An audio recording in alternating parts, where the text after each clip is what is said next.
All right, everybody, welcome to another episode of the Agent Experience, where we tell the stories behind the agents. My name is Alan Lozano. I am your host with the Property Remodels Group eXp Realty. Thank you all so much for tuning in. And today we have a very special guest with us. She is a all-star realtor, goes by the name of Ashley Pena, originally from Corpus Christi, Texas, now living in San Antonio, servicing San Antonio and surrounding areas, but she still has a lot of connections in the Corpus area. She comes to us with a teaching background, used to be a fourth grade teacher and a math specialist. And let me tell you, some of the best agents I've ever met in my career come from the education world, either educators or principals or counselors. So I'm sure her transition from education to real estate, so I'm sure she'll tell you a little bit about that. But she's been in the real estate game since 2018. Her favorite food, you can't go wrong, hamburgers and wings. Who doesn't love hamburgers and wings? And I'd like to mention that she was recently honored as a NAHREP Top 100 Realtor. It's my pleasure to invite on to the stream Ashley Pena. Let me go ahead and bring her on. Hey. Ashley, how are you doing today? I'm doing well. Just finished eating some hamburgers and wings. There you go. So not together. Not together. Hey, together, that sounds perfect. Some hamburgers, some wings, some fries. You can't go wrong. I don't know about all that. Well, Ashley, thank you so much for being a guest here on the Agent Experience. And tell us real quick, so how has your transition from the teaching world to real estate, how has that translated? So, going from teaching to real estate, I actually held both positions simultaneously for a little while when the demands of actually both industries just require so much of you, and you want to give your all to either your kids or your clients, and you can't give your all to both and your family. So at that point, something just had to give, and I transitioned because I was already doing real estate part-time. I just went in full force, and it was seamless. It was great. That's awesome. Yeah, and I'm not exaggerating when I say some of the best agents I know come from the education world, come from with that education background. So that's awesome. So Ashley, we have some questions ready for you. Thank you for being a guest. Let's go ahead and jump on. What is one piece of advice that you wish you had received when you first started in real estate back in 2018, and how has that shaped your approach to your career? Honestly, so I have an answer in mind, but another answer kind of popped in, which would be the advice that I wish I had received was retake your headshot. It was a horrible headshot, and I stuck with it, right? Like I needed something from the business cards. But on a more serious note, actually, when I reflect on all the advice I had received throughout my career so far, I feel like all of it was very time appropriate.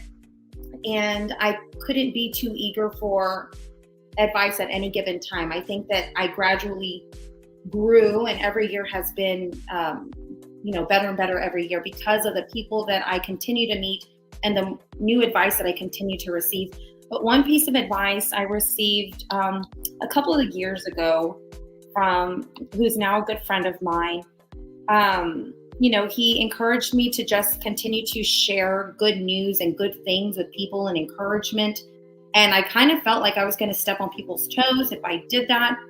But he reminded me that, doing those things and making people feel good is what God wants us to do. And making people happy is what God wants us to do. Just bringing that sunshine to people's life. And once he told me that, I was like, you're right. And so I have been trying to just bring some good news to people's life, on a weekly basis. And the comments, the feedback I receive from that has just been amazing. And it's actually kind of come back and fed me also. So I want to say that would probably be the best piece of advice, that if I could, rewind all the way back to the beginning, if I had started that sooner, maybe I could have impacted more people. But I really like impacting people in a positive way. So, yeah. That's awesome. And, getting the day started with that positive affirmation or that positive mindset, not only for us as professionals, but for people out there that are going to their line of work or caring for their family or going through whatever they're going through. I'm sure that lightens everyone's day and just, makes it a better place for everybody, right? Absolutely. Awesome. So let's jump into the next one. Can you share a memorable success story where you helped a client achieve their dream, and how did that experience impact you personally and professionally? So Alan, on this one, I would say the most memorable success stories would be, surrounding my first time home buyers. Um, Even with my second time, my move up buyers, those are very personal and unique experiences and special experiences too. But our first time home buyers are breaking through into this new ownership. I mean, they're owning a piece of real estate, a piece of Texas, a piece of San Antonio, and they're so excited. And no matter the age, even when they're older in age, if that's their first home, they're so excited. They can't believe it. And there's tears of joy. And so it's those stories that really stay near and dear to my heart. That's awesome. And because there's nothing like the feeling of accomplishment that not only those clients have, but we have for helping them achieve that, right? It really is fulfilling. Yes, no, it is. And I continue to fight for them, any possible way I can. So those are special. That's awesome. That's awesome. Sounds great. Okay. Next question. So in talking about those first time homeowners, right? Those first time home buyers, whether they're coming from a renting scenario, or maybe this is their first place out of their family's house, something like that. For you personally, what does it mean to be an owner? Whether you're owning your home, owning your brokerage like we do here at EXP, and we're all proud shareholders in the company, or whether you own your car or own your schedule, what does it mean for you to be an owner of something? I think that means that you're really just the owner of your assets, but more importantly, your future. Aside from the physical things, you're the owner of your future. You're the owner of your story. So you're the driving force that can create that story. So it's entirely up to you. That's what I think. And right, what are you going to have more pride about, right? Something that you're using temporarily or renting, or something that you're owning. It's just something that you can call your own, that you can take care of, that you can be proud of, and it's that pride of ownership, right? So something that you built. Absolutely. I agree with that 100%. Thank you for sharing. All right.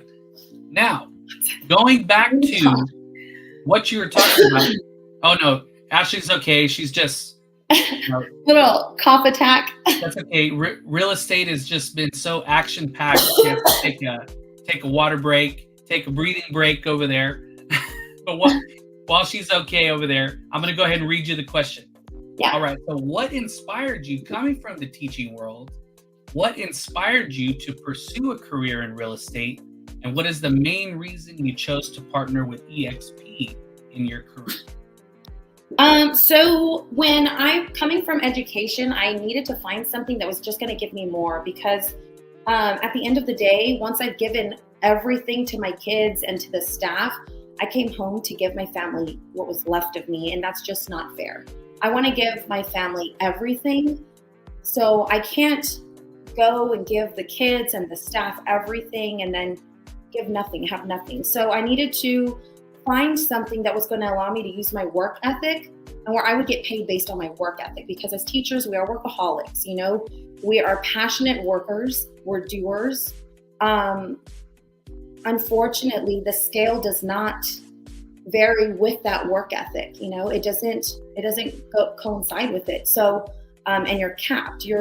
No matter how hard you work, you get paid this much.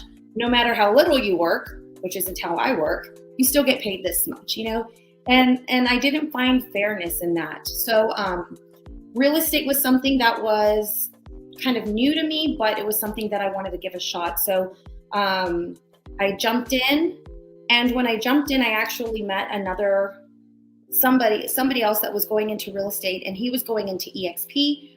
I was joining a completely different brokerage, and he was trying to tell me, come on over to EXP. I didn't do that yet. I joined another brokerage, but we were still in communication with each other. We were still keeping tabs on each other's sales. Again, I started part-time, so I was part-time keeping up with him, and he was full-time You and I both know him too. So we kept tabs with each other, and I learned that the way he was able to work with his brokerage with EXP was the same way I was able to work with my brokerage at that time. Unfortunately, the brokerage, I loved my brokerage. There was nothing wrong. I was very, very happy there, very happy with the people. Unfortunately, they were doing a little bit of a merger, some changes, and I felt like that was going to be the time and opportunity for me to try something different. And in fact, you were with EXP. I had met you, and there was just something about the community, the culture, the collaboration that just drew me as well. So you were a driving force as well, Alan. And and so that's when I went ahead and made the switch over to EXP, and I don't regret a day at all since then. And I love it. Love EXP, love everything it has to offer, love the people I get to work with.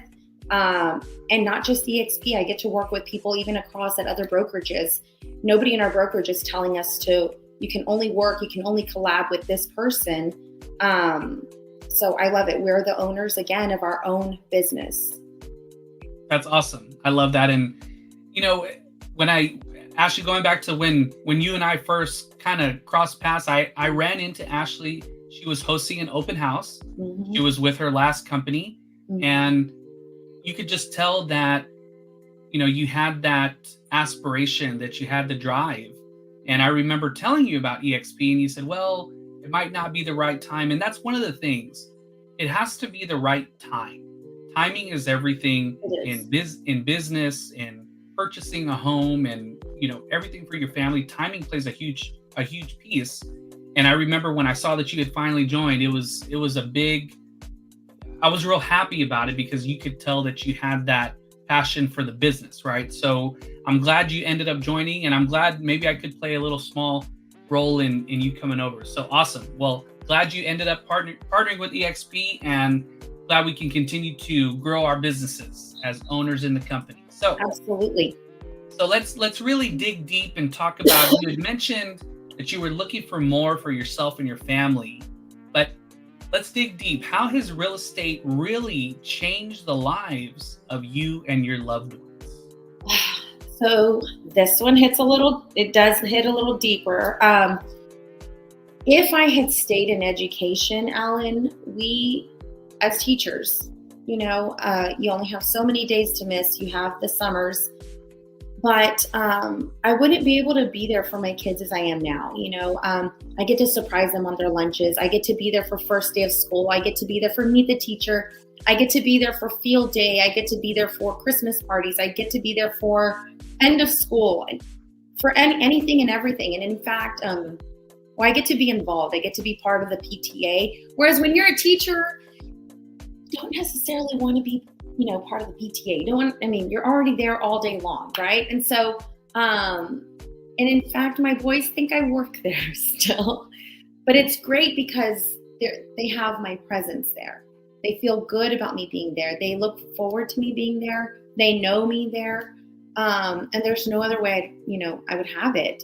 If I were still a teacher, I wouldn't be able to do that. And that's a conversation I have with even one of their staff there, that, they're going to have to miss this. They're going to have to miss that. They're going to have to miss this because, their child is in middle school and they just can't be there. And I just don't want my hands tied behind my back like that when it comes to my kids. I want to be able to be there for anything and everything that's important to them, and make those memories with them. That's awesome. And like we always talk about the reasons that people get into real estate, and you kind of alluded to it previously, we want that time freedom and that financial freedom, mm-hmm. And as long as you have that work ethic behind you, you'll be able to block your schedule, allot the amount of time that you want to spend with your family, work as much or as little as you want to. So I love that you're able to spend time with your little ones and enjoy them growing up. I have a niece and nephew, and I feel like every time I see them, they're bigger and taller and talking more. And so time flies, and I'm sure as they get older and we all get older, time just flies even faster. So I'm glad you can spend that time. Yes. Awesome. Can I also say one other thing? It's like, sure. Now I actually enjoy Mondays. I look forward to Mondays. I'm happy about Mondays. Monday's a great day. It's a great start for us. And as a teacher, and I know I have teacher friends that are still in the industry, Sundays you just get a little bit of anxiety, going to bed. It kind of doesn't sit well. So that's another thing that was alleviated. Unfortunately, I'm so sorry. I love my teachers. I love my teacher friends. I'm just here to take care of them because I've been there, and I don't know. I love my teachers. That's awesome. Well, thanks for telling us, that deep story about your family, about your colleagues, and about people in your industry. We appreciate it. So let's kind of get on a little bit lighter of a note here. If you could have dinner with any person of influence, whether they're here or not here anymore, who would it be and why? The first person that came to mind on this one, and I can't even say it's a lighter note, excuse me for wearing my heart on my sleeve. It's actually my grandfather, my late grandfather. He was, and I realized how tied he was to real estate after the fact. And he was not one of the reasons why I joined real estate, but he was an owner of many properties. He never educated us on that. There was a little bit of a gap. But he didn't educate us on that. And now my cousin and I are looking at doing those things, right? Owning different real estate properties, owning our own portfolios and building to that. And so we recently had a conversation about, our grandfather, and he's highly regarded in our family as well. So, but one thing about him is that we were so close. We're super, super close. Because he was allowed all of that time. He used real estate to allow him all of that time with us. I would spend my summers with him. He was able to support my parents, my family, even us as his grandkids. And we just thought, he just never ran out of money. But we know that people can run out of money. But as a child, that was just something that was near and dear to me, just all of that time with him. And that created such a special bond. So because of that, not necessarily because of that, but looking back on that, that's something that I'm trying to do with my kids. And it just so happens that it was real estate related. That's awesome. It's funny that you mentioned that, because as I got into real estate and I really started thinking about things, I started realizing that my grandparents were big into real estate, just like you said, and I had no idea. Yeah. They had rental properties, they had properties out of town. One of my grandfathers was even owner financing properties before no one even called it owner financing, but he figured out a way to be able to make money on the money that he had invested already. So it's interesting to really, when you're not in the real estate space or you're really not alert to it, and then you see, oh my gosh, my grandparents have been doing it the whole time. Yeah. So I can identify with that 100%. That's awesome. Just to have a conversation and kind of have a real estate talk now, and he spoke Spanish. I don't speak Spanish, but he tried speaking English, and that's the reason why I don't speak Spanish, because he spoke too much English for me. There you go. Well, thank you so much for sharing. Ashley, thank you for being part of the Agent Experience. We appreciate you taking time out of your busy schedule to be here. And thank you all for tuning in. Tune in next week. We're going to have lots of special guests coming up, sharing their stories behind their real estate journey. So Ashley, thank you so much for being a guest. And we will see you guys on the next episode of the Agent Experience. Thank you guys. Oh, wait a minute. Ashley, how can people find you online? Online, you can follow me on TikTok, Facebook, Instagram. My handle on Instagram is Ashley Pena Realtor. Facebook is Ashley TX Realty. Or you can give me a call, 210-906-9435. There you go. Sounds good, guys. We'll see you on the next episode. Take care. Bye.